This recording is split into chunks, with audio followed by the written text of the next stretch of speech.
Ақсай қаласының нөмірі 7-ші жалпы орта білім беретін мектебінің 4-ші К сынып оқушысы Санат Мансұр.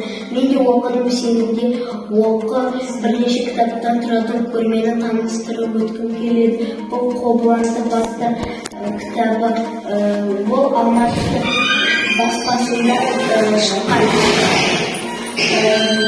Қобыланды батырды негізінде ойдан шығарылған кейіпкер деп танылған, бірақ та ол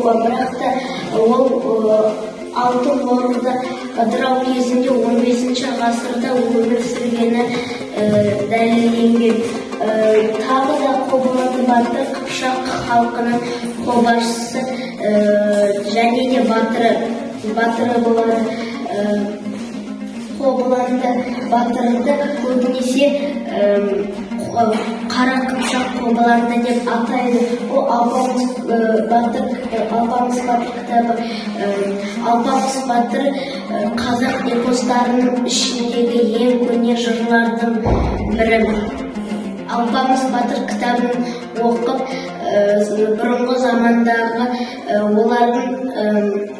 олар қалай олардың салт дәстүрлерін бастан кешкен оқиғалары жырланған. Алпамыс батыр кітабын жас мектеп оқушыларына оқытып, патриотымызге тәрбиелейді. Алпамыс батыр кітабының негізгі мазмұны екі байдың Тәңірден бала сұрағаны. Сол екі байдың әйелдері екі қабат болады. Олар туылмаған екі нәрестені аттастырып қояды.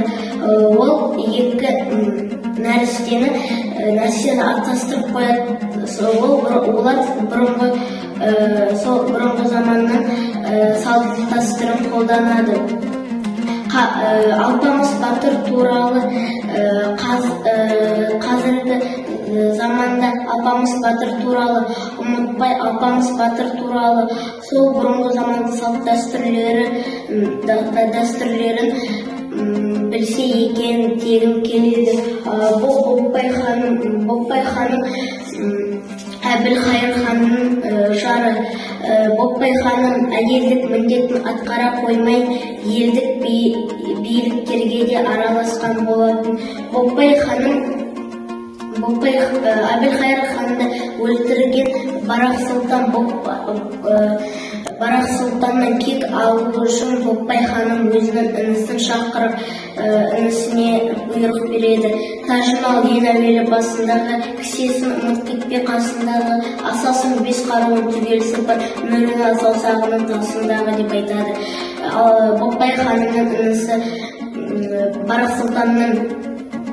Барақ сұлтанның жеріне келеді де, бірақ Боқбай ханның інісінің алдынан екі нөкер шығады. Сол нөкерлер Барақ сұлтанға Боқбай ханның інісін кіргізбейді, бірақ та Боқбай ханның інісі алдап солап оларға тыйым беріп кіріп кетіп, Барақ сұлтанның тәжін, кішесін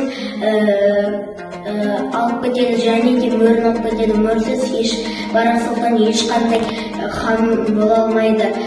Барақ сұлтан Боқбайдың ісі екенін біліп өшіп өледі. Ал бұл Абайдың кітабы, мен бір жұмбақ адамның оны да ойла деген кітабы.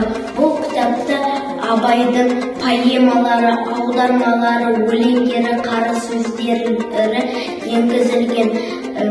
Мен сіздерге осы Абайдың қыс деген өлеңін айтып өткім келеді. Ақ киімді денелі ақсақалды, соқыр мұқал танымас тірі жанды, үсті басы ақ қыраусыз сұлу, басқан жері сытырлап келіп қалды. Бұл кітапты Абай Құнанбаев қазақ халқының ақыны. Бұл деген Ыбырай Алтынсариннің өнер білім бар жоқтар деген кітабы. Ыбырай Алтынсарин бізді ең алғаш рет мектепке шақырған болатын. Осы Ыбырай Алтынсарин ол жазушы, ақын болады. Оның неше түрлі өлеңдері, шығармалары бар. Сол өлеңдерінің бірі, Ыбырай Алтынсариннің өлеңдерінің бірі өнер білім бар жұрттар деген өлеңі бар. Бұл қазақ ертегілері 5 бөлімнен тұрады.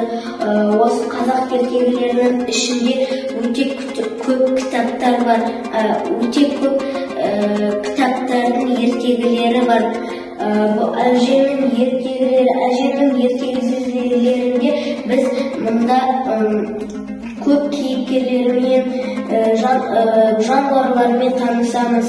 Осы кітапты балаларымызға оқып беруге болады.